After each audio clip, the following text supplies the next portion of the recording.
a Najeriya kana da miliyan 40 ta cika zakka kawai shi kenan sai ka zo da ita sai ka aje can sai ka shigo nan kai sallah ko da ga masallar isha'i kudi suka ce dauke ni da ka haji kanan ne a Najeriya ko tsumma ne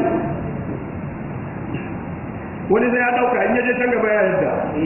ko ba ka ba to a shari'a yanzu nawa aka sace maka miliyan 40 ce ka aje nawa aka sace maka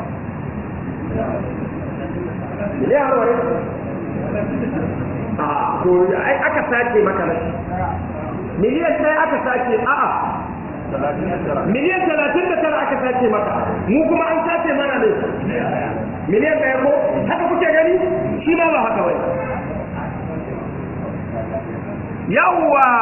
kun ji wanda ya san zaman garin an sace maka miliyan 40 daidai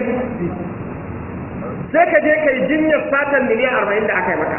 idan ita kadai ce jarinka shine malamai suka kai gauro suka kai mari malaman malikiya suka ce to yanzu idan ka je ka nemo wannan miliyan ɗayan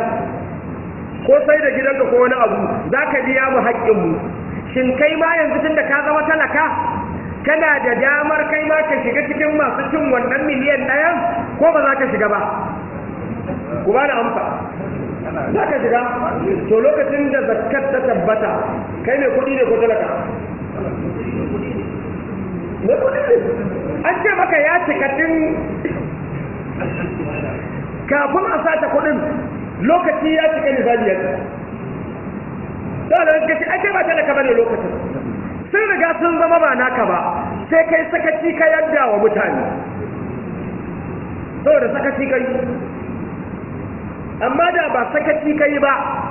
ka yi duk ɗaukan